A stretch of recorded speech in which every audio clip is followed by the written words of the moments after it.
the things that's nice about Unity Fellowship is the fact that no matter whether you're white, black, brown, purple, green, gay, straight, bi, trans, you're welcome here.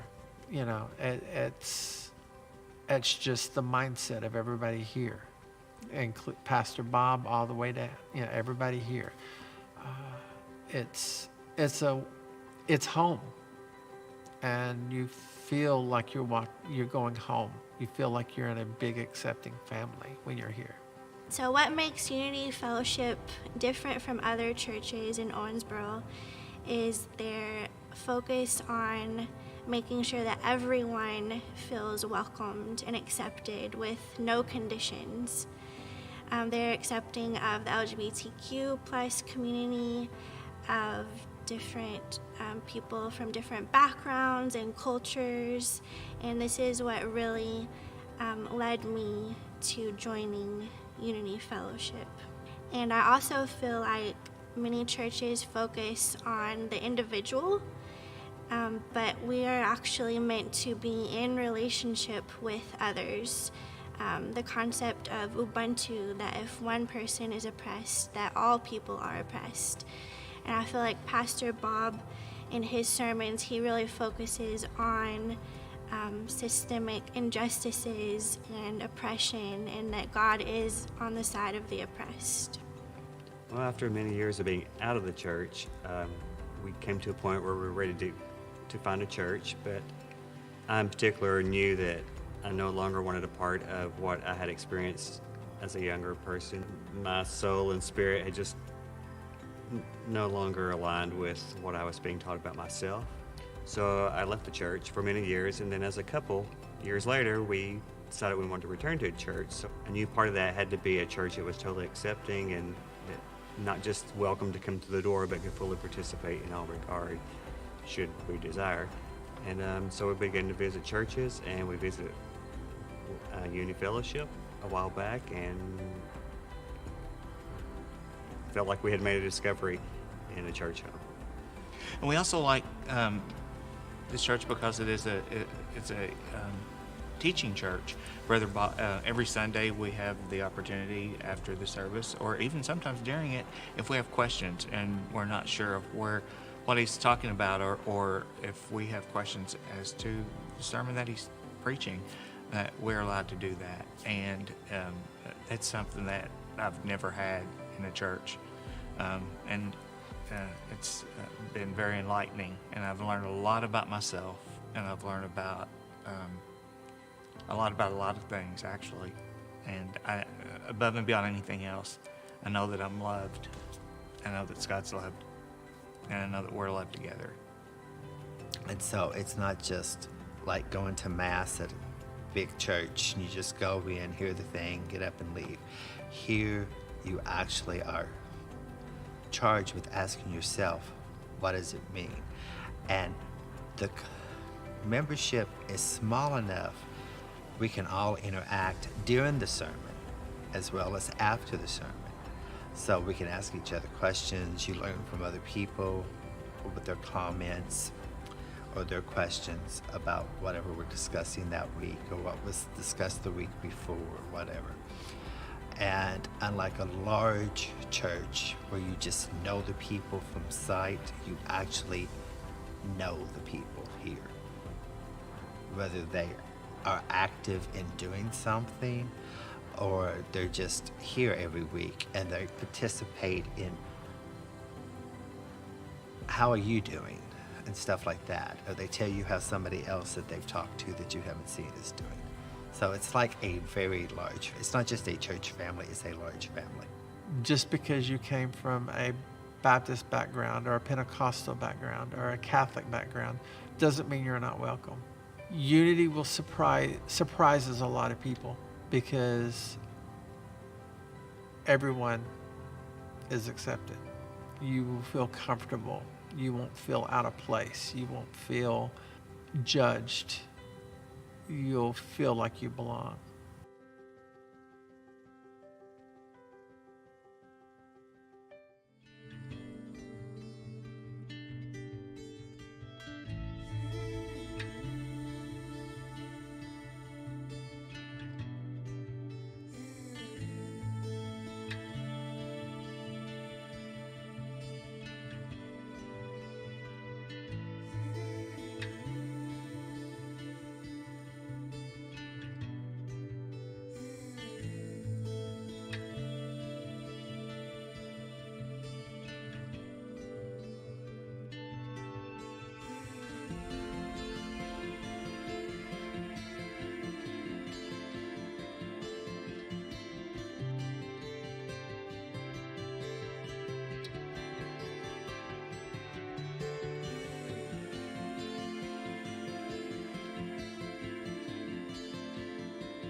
folks.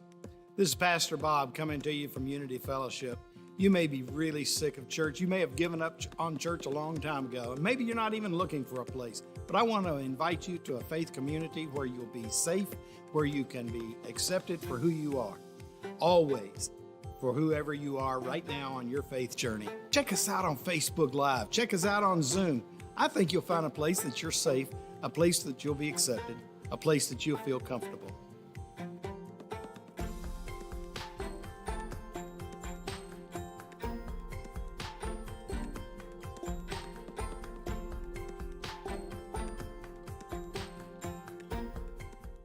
What makes Unity Fellowship different from other churches in Owensboro is their focus on making sure that everyone feels welcomed and accepted with no conditions. They're accepting of the LGBTQ plus community, of different people from different backgrounds and cultures, and this is what really led me to joining Unity Fellowship. This community, at its heart, is open to everyone, and even if you are on the fence and you might disagree, we are still open to having that dialogue and that discussion that fosters growth and understanding. So I feel like the people who come to Unity Fellowship are so open and loving that even if you didn't agree with something that the church promotes, that you're still able to express that and not be judged.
Good morning and welcome to Unity Fellowship. I'm the Associate Pastor, Gator Longworth, and I want to tell you that you're in a safe space. We affirm people. There's no judgment, condemnation. We welcome everyone. And again, glad you're with us today on whatever platform you're joining from, whether it be online or in person. And let me introduce our Senior Pastor, Bob Coons, to you to offer another word of welcome. Good morning. Thank you, Pastor G. Glad that you have said those words. I want to echo that everyone is welcome, everyone is affirmed, every molecule of your being is welcome and affirmed here at Unity Fellowship. We are so glad that you found us, wherever in the world you may be, and whatever platform, if you're there on site or you've joined us virtually. We're just really delighted to have you with us and to worship with us today. So, welcome. I want to begin this morning with a video. By the way, I'm getting a little bit of feedback. I don't know who else is getting the feedback, but if you all can work on the feedback for us, we'd appreciate it.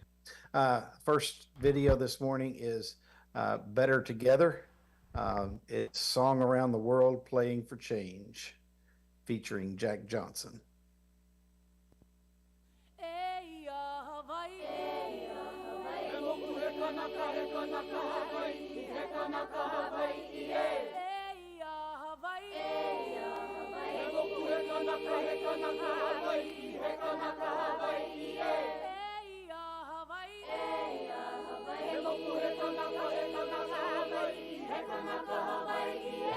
hearing any sound on the video.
We are better together.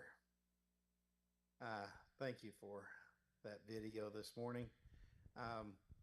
This is time that we share any news, joys, and concerns that you might have.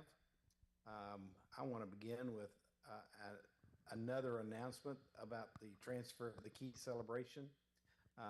As most of you know, we sold our building to Chin Emmanuel Baptist Church, the Burmese congregation that's been meeting in our building for the last 5 years, sharing this space with us. And they have asked us to remain rather than to leave after they take possession of the building. So we're celebrating the way that God worked all that out with a joint worship service on August the 4th. That's 2 weeks from today at 4 o'clock in the afternoon. I want to encourage you to come and be a part of the celebration, to share the potluck meal with us, which will follow the short worship service.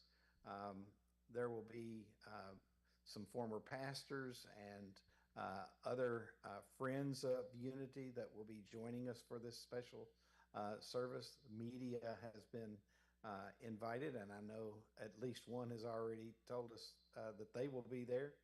So we're thinking this is going to be a really big deal.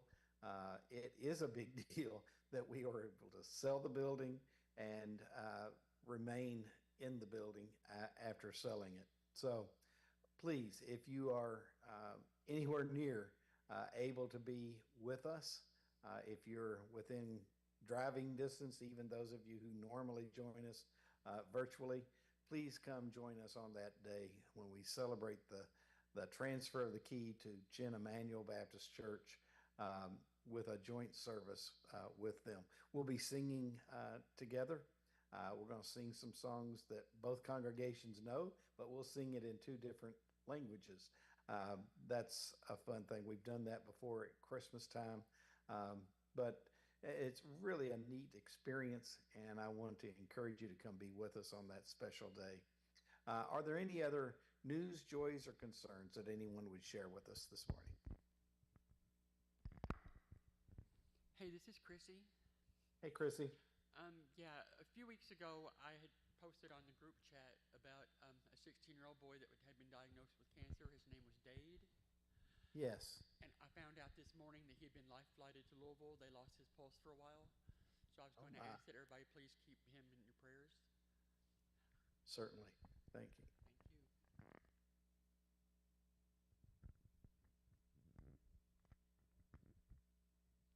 We want to continue to remember Daniel and the loss of his father and safe travels back, he and his family.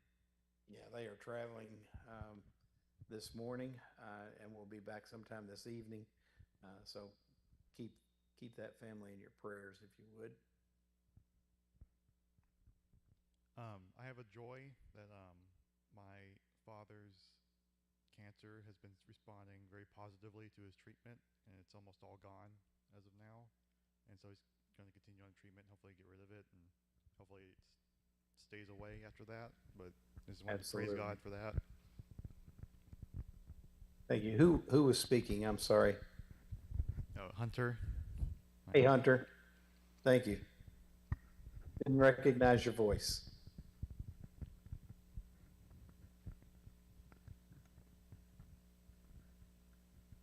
Anyone else? Again, if you are on Facebook, I don't think I said it actually, but if you're on Facebook, if you'll put something in the chat, and if you're on Zoom, you can unmute and speak. And if you're in the sanctuary, just wave a hand. We'll get a microphone to you, like we did with Hunter just then. Anyone else? Yes, it's Chrissy again. Concerns? I'm sorry about that. This week has been a good week for us. This past week, I picked up my 9-month key tag in the 12-step program that I help with, and Jacob Awesome. picked up his next week. And I do also want to, it's a joy, but I also want to ask for prayer requests just to keep us on the right track, please. Absolutely. Thank you, Chrissy.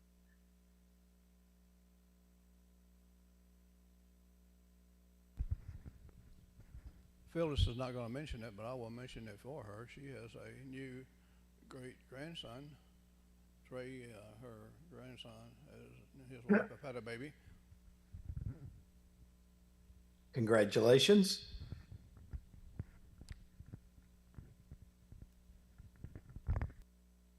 Bob, there's a question from Christy about Deb's health.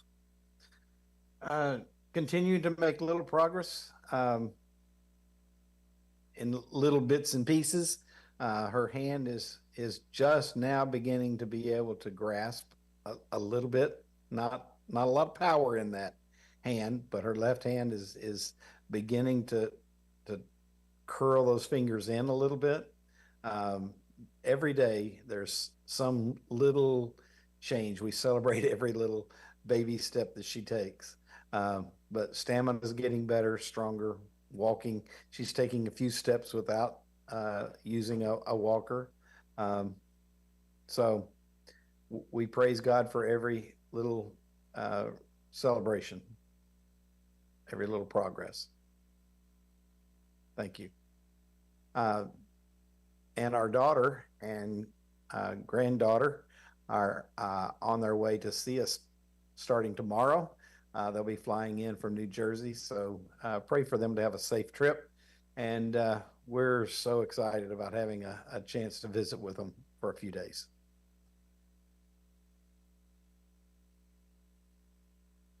Anyone else?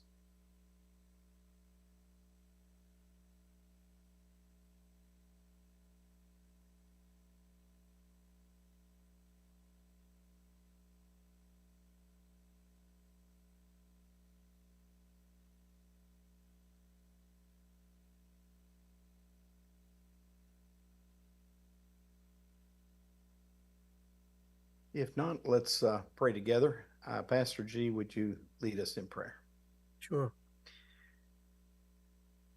Creator God, we give you thanks for all the blessings that are being experienced by not only people who attend Unity, but friends and loved ones that trickle out from us.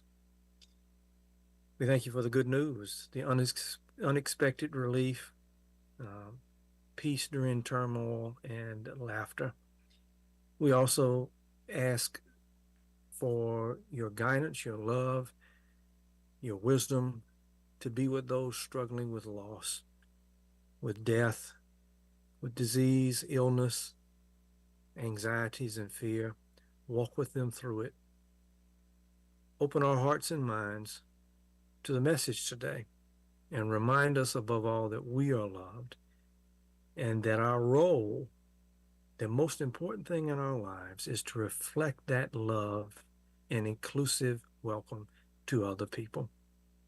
We ask all this in Jesus' name. Amen. Amen.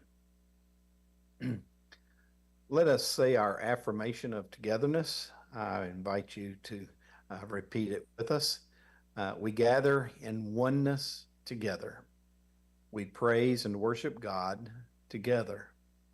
We proclaim God together. We welcome and affirm all persons in God's love together. And we seek to live for God with every breath and heartbeat together. I would invite you to join our contact list by texting the word ADD, A-D-D, to 270-201-5022. Every Sunday morning, you'll get a text if you're on our contact list with the topic for the day, as well as links that you can join us. We would love to have you on our contact list. Occasionally, we'll send out another message, Happy Easter, Merry Christmas, that sort of thing. But we don't abuse it, and we don't sell your information to anyone else.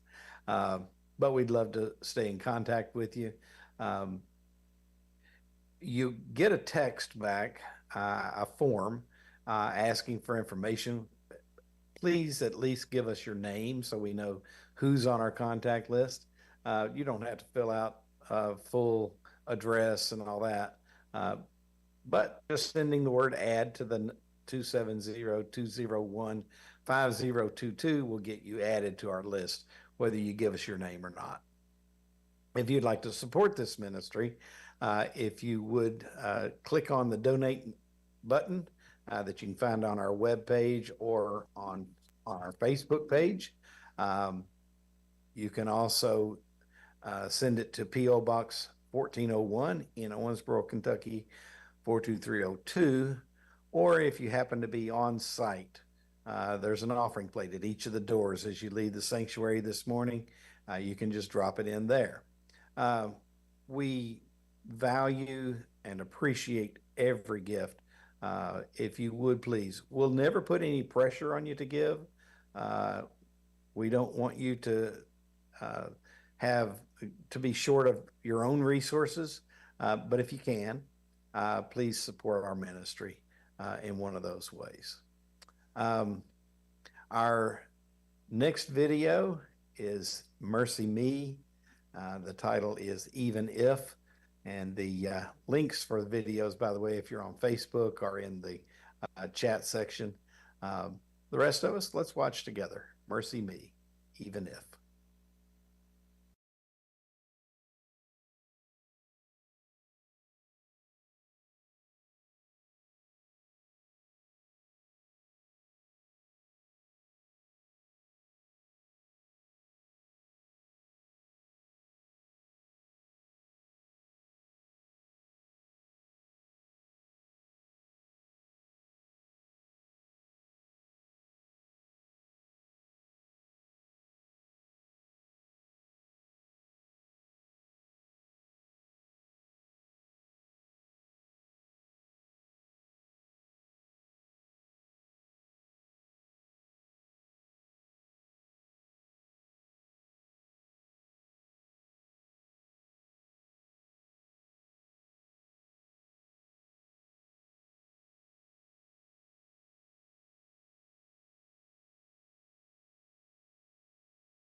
So, I want to begin our session today like we usually do with a breakout question. Um, and we're talking about deacons and neglected widows, is the title this morning. But I want to begin with this question. When have you felt neglected or observed others being neglected? How did it make you feel? And what did you do about it? Your experience of neglect.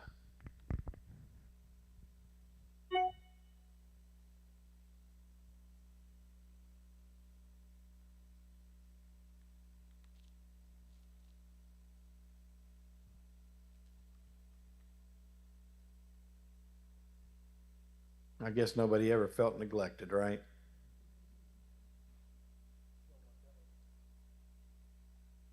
Bob, I think there were times that what I observed was children, particularly being neglected, whether that be emotionally or physically.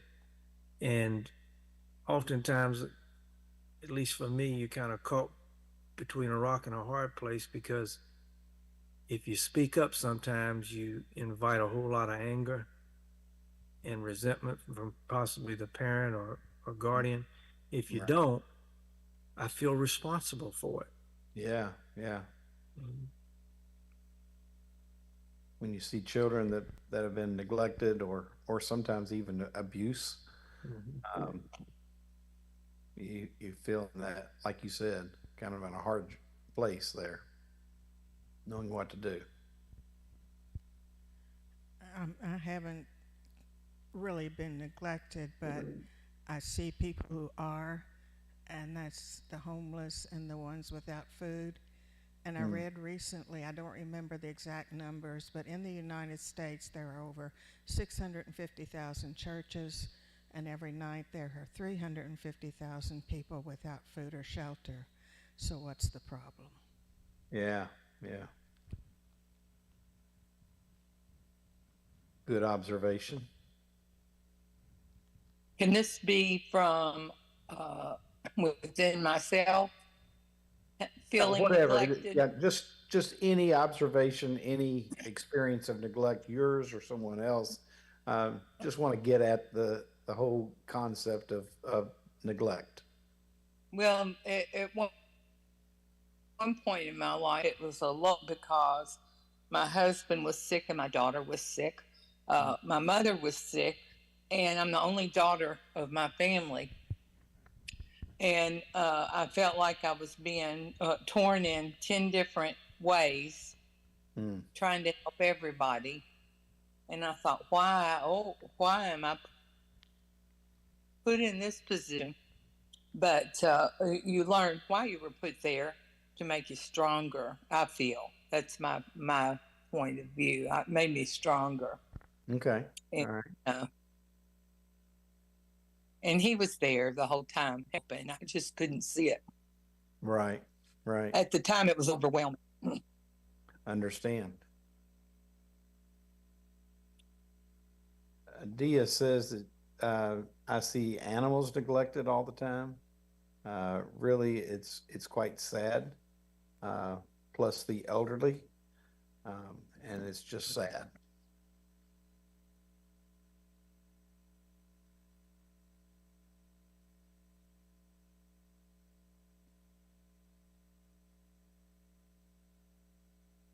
Anyone else? Any experience or observation of neglect that you've seen?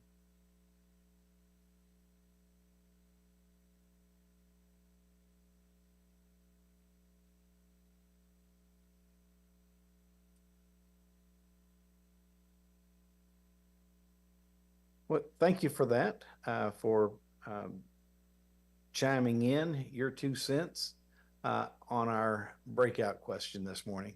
We're continuing our Bob? Pentecost. Bob? Oh, yes. I didn't have the mic on. Just a minute. Someone? Yeah. I heard a Okay. voice. What I was saying is that I visited nursing homes a lot, And it makes you sad to see how some of those people are being treated. And nursing homes could do a whole lot better job than they do. And I know the people, they're not in good shape, but that's the reason they're there, to get taken care of. And they're not always done that way. Yeah, yeah.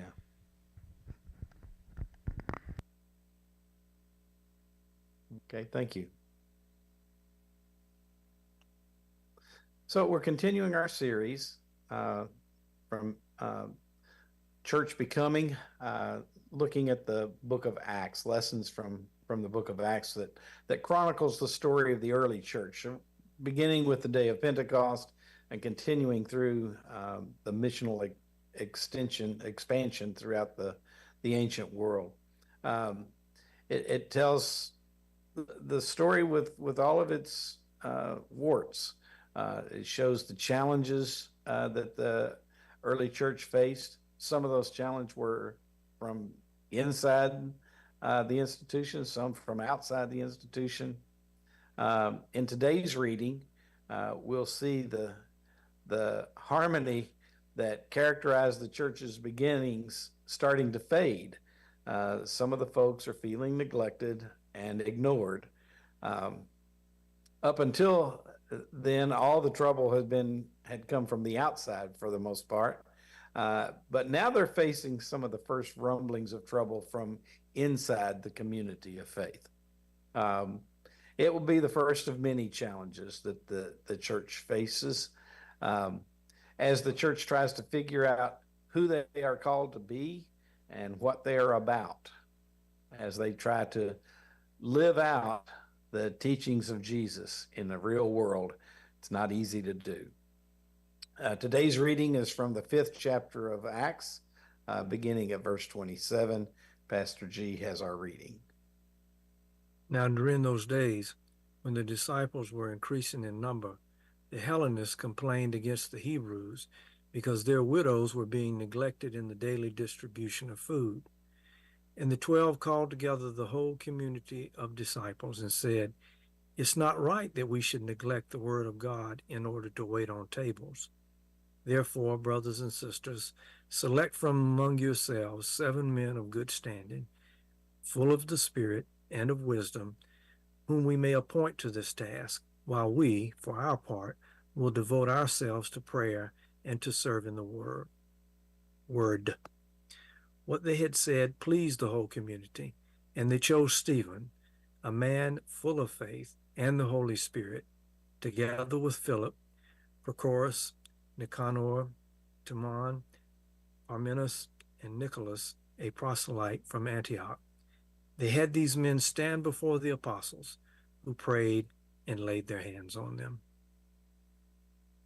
So we remember from our first lessons that the church was pretty much characterized by great harmony. There was unity. Everyone was getting along, and the church was growing by leaps and bounds. Now we're beginning to see some cracks in that harmony. The scriptures tell us that we read just now that the Hellenists complained against the Hebrews because their widows were being neglected. So here's the situation in the daily distribution of food. Here's the situation.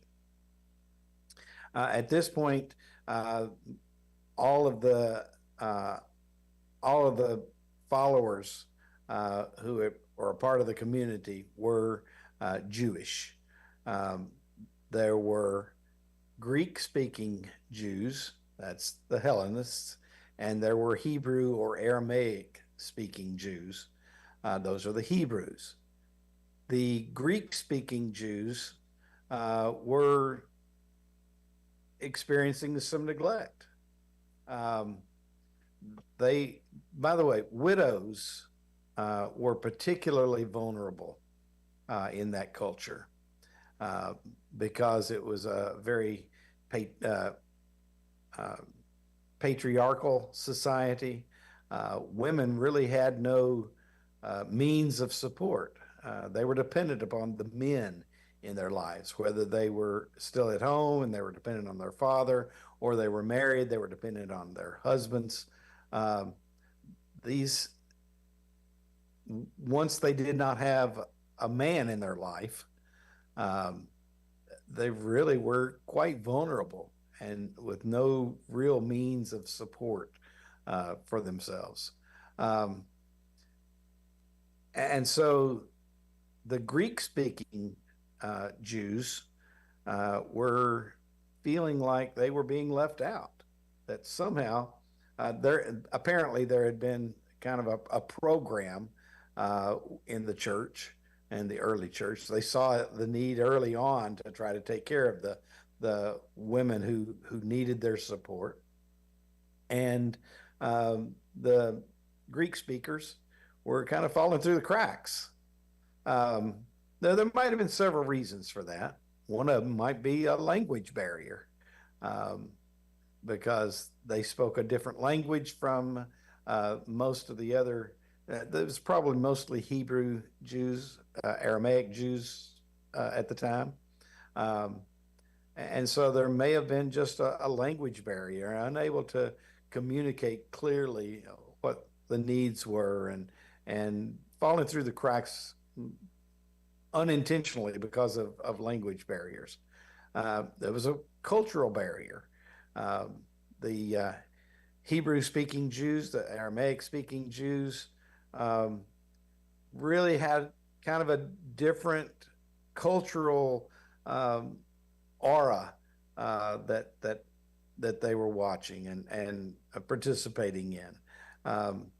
And the Greek speakers would have been a little bit more of a Greek culture rather than a Hebrew culture. So it may have been a cultural barrier as well. More than likely, however, it was prejudice as the primary cause of the neglect.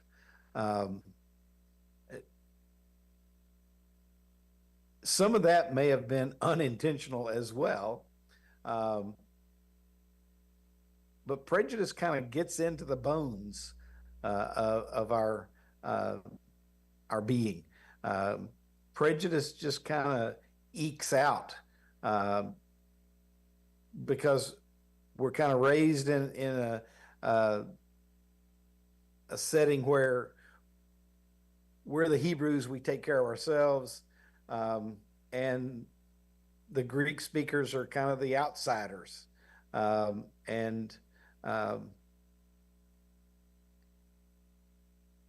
least that's the way I've experienced prejudice. A lot of people don't consider themselves to be prejudiced. They don't think that they are prejudiced. But a lot of times it happens just as an outgrowth of the way that we were raised and the prejudicial way that we treat people without even realizing we're doing that. Neglect is a great word because that's exactly what it is. You don't intentionally be mean to them, but you do neglect them because you're not paying attention. You're not observing their needs. So the church had to take kind of a hard look at itself, to look at the practices. They had this program of feeding and taking care of the widows, but as they looked at it, they realized they did have a problem. The Greek speakers weren't being quiet about it. They were saying, "Hey, look, you're taking care of the Hebrew speakers, but we're being left out in the cold." They recognized that there was a problem and that the problem needed a solution.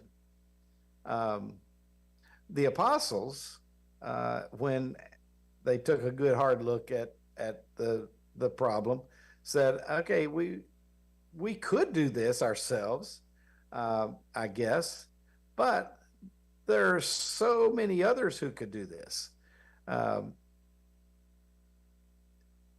Sometimes you need to spread out the service so that all the burden doesn't fall on just a handful of people.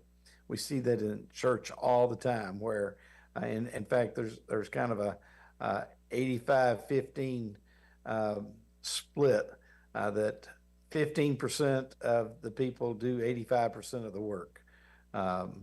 And a lot of the people get burn out as a result of that. The apostles were wise, and they didn't want to burn themselves out while they were doing all the apostle work. They said, no, it's not right that we should neglect our primary calling in order to serve tables. So they recommended that the church choose 7 men to serve tables. The solution to the problem was choosing deacons. That's the word, by the way, to serve tables. Diakonos is the Greek word. And so they said, why don't we set aside 7 men to serve tables? Their job was going to be to distribute the food to the widows who were in need. Literally, serving tables or serving food was the task of these earliest deacons. They chose 7 men: Stephen, Philip, Prochorus, Nicanor, Timon, Parmenas, and Nicolaus. By the way, all of those names are Greek names, which is significant. Remember, the widows that were being neglected were all Greek speakers. So these 7 men, apparently were Greek-speaking men as well. So they took care of the language problem. They took care of the immediate need of providing food for them. And in a real good way, they also started addressing the prejudice issue, because they recognized the problem was a bit of a prejudice issue.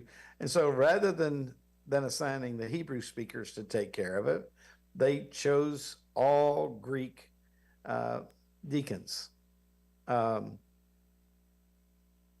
They were the minority. They were the marginalized group. And they chose all 7 of them from that marginalized minority.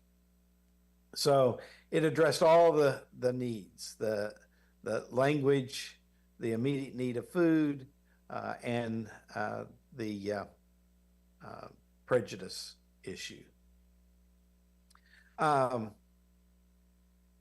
So that's the good part of the response here. There's a bit of a bad in this response as well. Did you notice that when the apostles came up with a solution, they said, let's select 7 men? Anybody catch that? So that the patriarchy of the Jewish culture that they emerged from was inherited by the early church. They only considered choosing men for this task, which kind of a strange, in my opinion, kind of a strange choice on their part, because feeding people was more of a women's task in that culture. But because it was kind of an honorable thing, and people who were going to be set aside for the task, they assigned men to do this. So they inherited the patriarchy of the Jewish church. That's another issue that the church would have to begin to look at and tackle. They're recognizing that some things need to change. The culture, language, and prejudice issues, as well as the distribution of food issues, were needing to be tackled. But it took them a little more time to figure out that they were going to have to tackle the issue of patriarchy as well. They do, in fact, tackle that issue later on.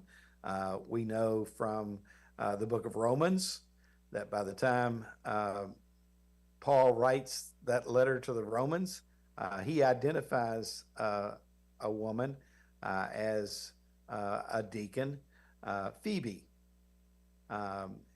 In fact, he commends Phoebe to the church at Rome at the very outset of the letter, the Roman epistle.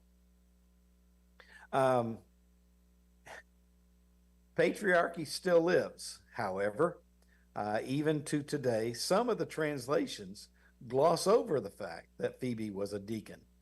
And even though they translate the word deacon as deacon, in all the male roles, like this one, were set aside 7 men to be deacons. When it comes to Phoebe, they go back to translating the word diakonos as servant, which is an accurate one. But if you only translate it as servant when you're referring to Phoebe as a female, and everywhere else you translate that same word as deacon, then you're reflecting your own patriarchy.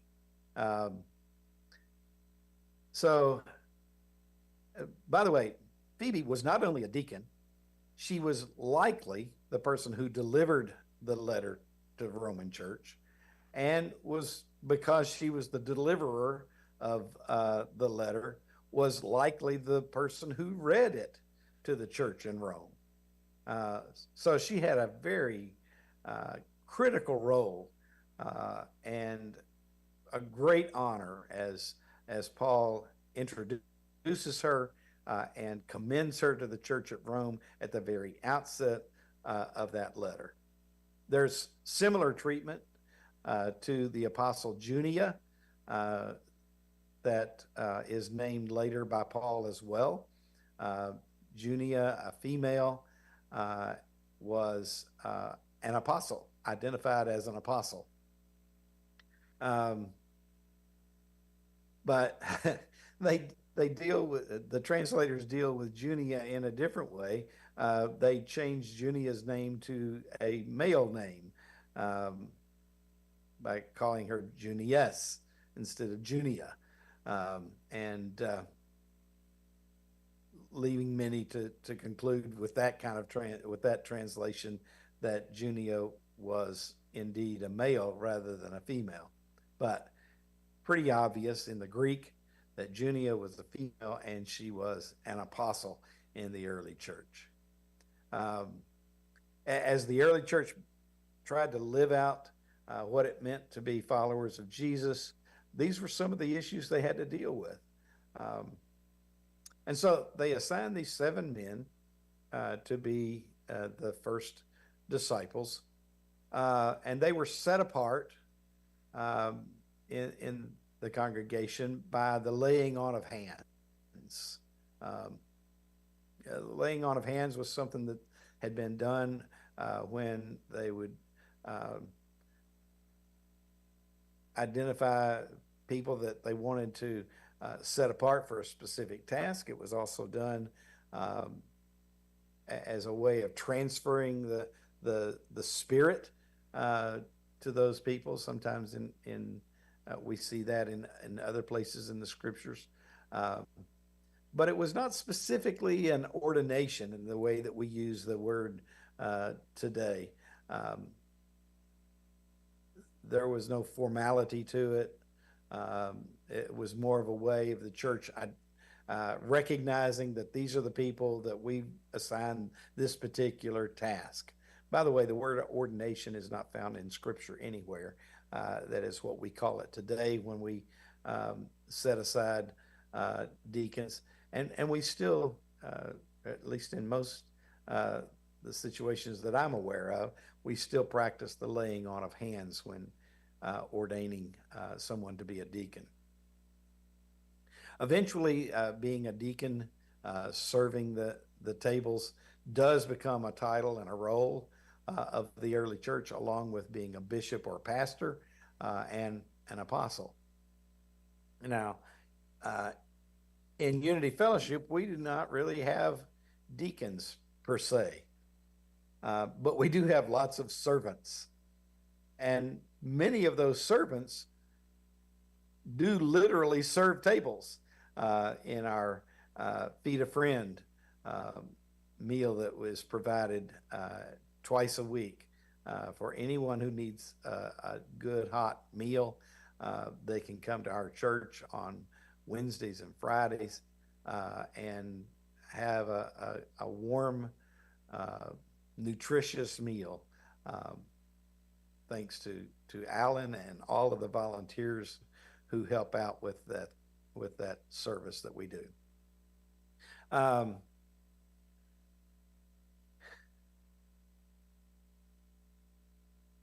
So let me pause here and talk about how we address some of the issues that the early church had to address.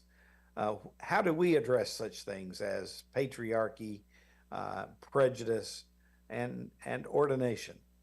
What are your thoughts? Let's just pause and talk for a few minutes.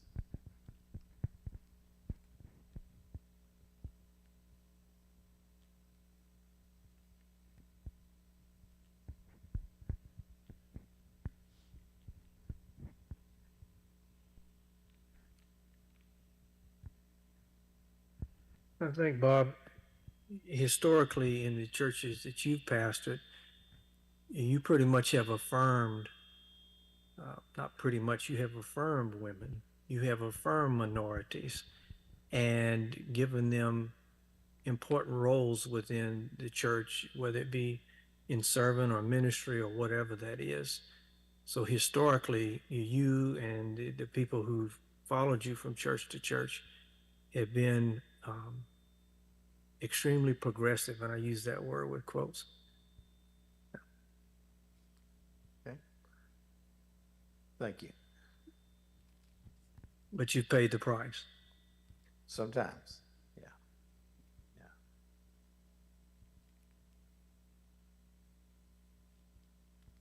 I'm going to talk a little bit more about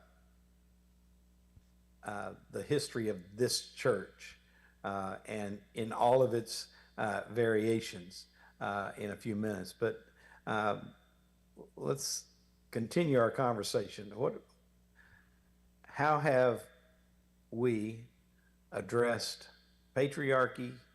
How have we addressed prejudice? And I said a minute ago that we don't really have deacons per se. What are your thoughts on that? Should we have deacons?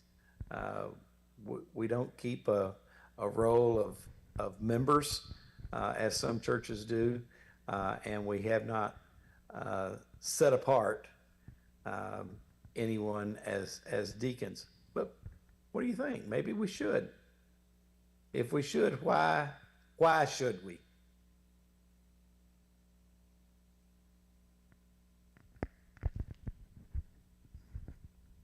It's a process of thinking like you're feeling like you belong.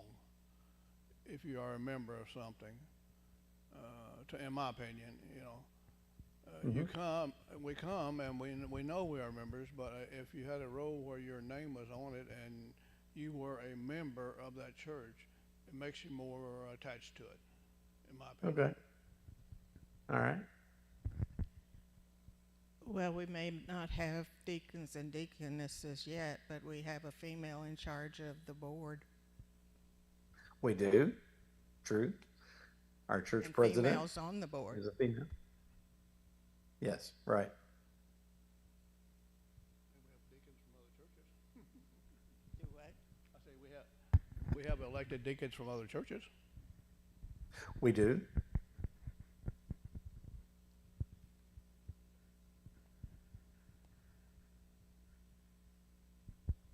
Is there more that we need to be doing? Just a caution, if we do have deacons and such, I know from my stepfather, very, very strong Baptist, but because he had been divorced, he could never be a deacon. Okay. Good point. Sometimes we put a lot of rules on people.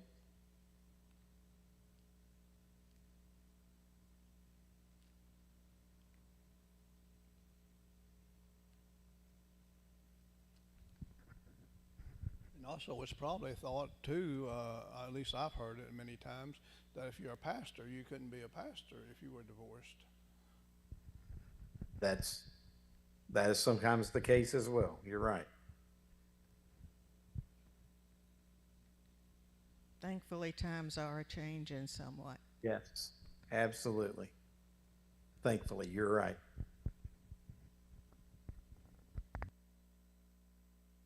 Well, let me talk about our story a little bit, and we'll get back to continuing the conversation. It might spark someone to make a comment as we go. But Unity Fellowship is the result of 3 different churches that have merged together at different times. And I'm going to begin the story with Seven Hills Baptist Church because that's where my beginning of the story relates to it. That was not the first church that was established, but it was my beginning. Seven Hills Baptist Church was started as a mission of Third Baptist, our neighbor now. We were a Southern Baptist congregation, and we went through a revisioning process, trying to think of ways that we could better reach the neighborhood. We came up with several things, but as we came up with those things, it became clear to us that we needed to rebrand ourselves. So instead of being Seven Hills Baptist Church, as we walked through that process of revisioning, we came up with a new name. First was Seven Hills. We decided that Seven Hills was just related to a small area within Owensboro, known as the Seven Hills area. And we wanted to enlarge that to be larger than just that one area of Owensboro. The second was Baptist. And we decided that we really wanted to enlarge that understanding. There was a lot of misunderstanding about what it meant to be a Baptist. And then we even rejected the name church. We thought there was a lot of baggage related to the name church. So we dropped Seven Hills Baptist and church out of our name, and we adopted a new name as Journey Fellowship. As Journey Fellowship, we left the Southern Baptist Convention, we left the Kentucky Baptist Convention, and related only to the Cooperative Baptist Fellowship. However, we did keep our relationship with the local churches, Baptist churches in Davis McLean Baptist Association, just because we'd been a part of that and had fellowshiped with those folks for a long time, knew them quite well. We kept that relationship, did not leave the local association. By the way, Journey Fellowship and Seven Hills Baptist Church were the first Baptist churches in Owensboro to have women deacons. When we changed our name, we had a motto. That motto was welcoming all, judging none. We were aware that that we were, by using the word welcome, welcoming all, that we were opening ourselves up to the LGBTQ community. And that was part of the reason for the motto. But we wanted everyone to know in our neighborhood and beyond that they were welcome and that they would not be judged in Journey Fellowship. About that time that we were changing our names, PFLAG, Parents, Family, and Friends of Lesbians and Gays, had been asked to leave another church, and they were looking for a place to meet, to have their meetings. And we invited them to meet in our church building. That action, once the Davis McLean Baptist Association heard about it, that action of inviting PFLAG to meet in our building caused them to send us a letter saying that we either had to kick out PFLAG or risk being disfellowshipped by Davis McLean Baptist Association. We met and discussed what to do about it. We were unanimous in our response that we were not going to bow to the authority of Davis McLean Association, that we were standing our ground, that we were going to not, and this was the interesting thing, is that part of our response was to strengthen our resolve to reach out to the LGBTQ plus community, and developed a statement of welcome and affirmation, which spelled it out very clearly. So we told Davis McLean that they could do what they wanted to do, but we were standing by our LGBTQ plus friends, and they did indeed disfellowship us from Davis McLean Association. Because we no longer had an association, we were invited to join the Association of Welcoming and Affirming Baptists, which is a national association. And we also were invited by the Alliance of Baptists to join them. They were a welcoming and affirming organization of Baptists. So that was that history. The second church was New Hope, United Church of Christ. This church was planted by Michael Irwin, and from the get-go was an open and affirming congregation. Some of you who were part of that congregation may want to chip in a few thoughts about the congregation. But Michael Irwin was the pastor there for a time. Later was pastored by Karen Budendeck, female.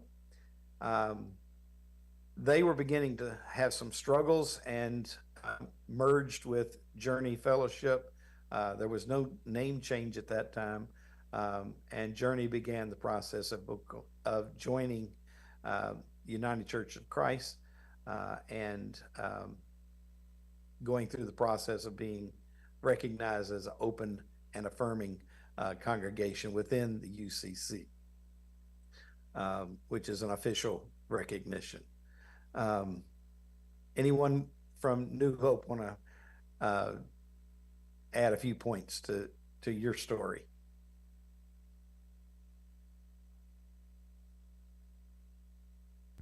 Just that one of our favorite people at Zion, Robbie Stone, was very much involved. Yes, absolutely.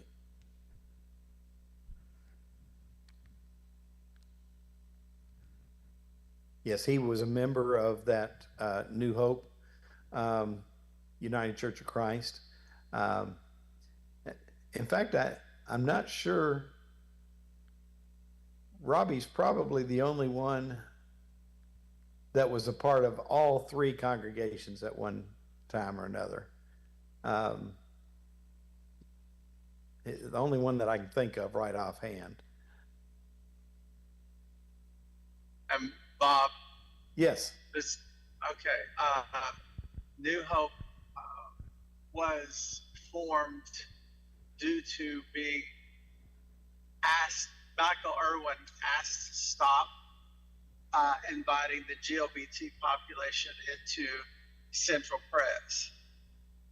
And again, like you, stood his ground. Yes. To minister to the GLBT population.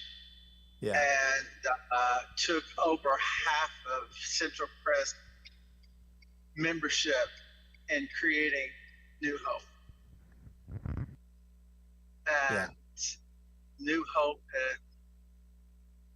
has reached a lot of people, but as you said, started floundering due to attrition, due to people moving, some of the people dying. Right. And then I became aware of you guys' journey and visited a couple of times and talked with New Hope about merging. And we decided that it was a perfect fit. And so we joined. Yeah. Okay. Well, thank you for joining in and sharing that. Yeah. By the way, Michael will be at the transfer of key celebration. So those of you who would like to see Michael and wish him well, make sure you're at our celebration.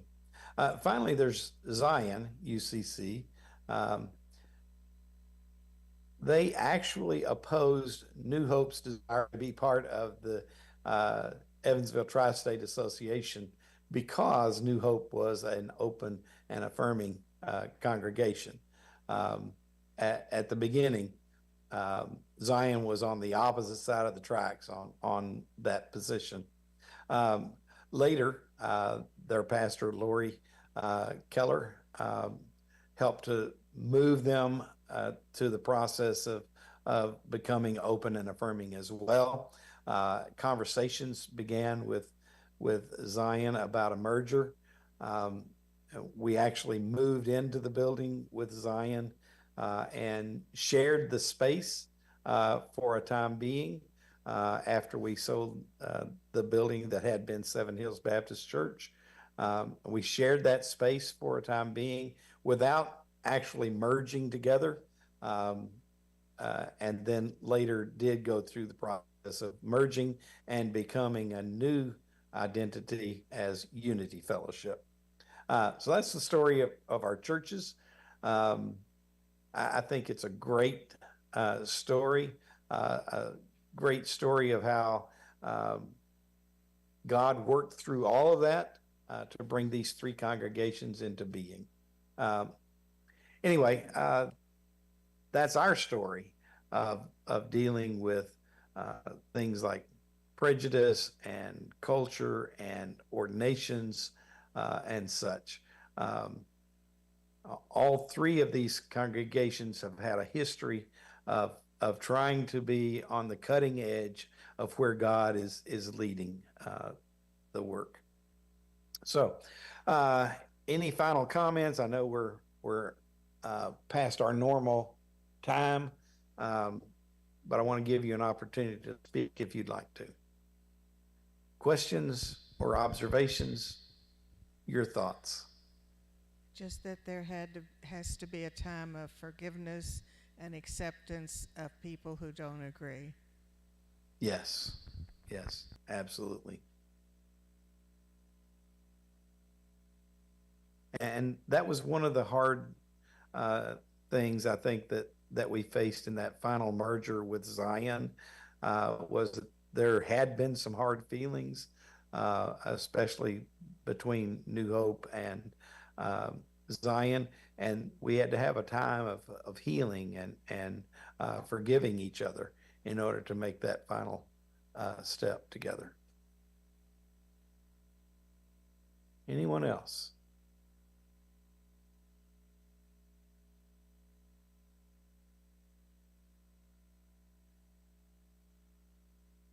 Sarah Jane writes that we were blessed to be a part of the journey. It's been an exciting journey for me. I have to say, as a pastor, I have loved every minute, even the challenges that we've faced together have been a joy.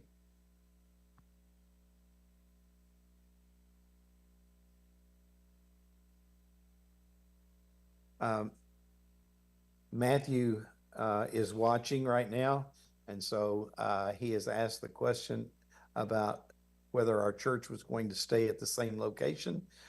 Matthew, we have sold the building to Chin Emmanuel as the Burmese congregation that has been meeting in our building for the last 5 years, but we are staying put. They've asked us to stay, and we're actually celebrating that that joint venture that we'll be doing with them on August the 4th at 4 o'clock. Again, I invite you, if you can possibly be with us on that day, to do that. Budge has just mentioned that this is his first day of joining Unity. So, Budge, we are glad that you were with us today, and hope that you'll come back, be with us again. I think that's all that's going on. God bless you all. Thank you so much for sticking with us beyond our normal quitting time. Hope to see you back next week. God bless. Thank you.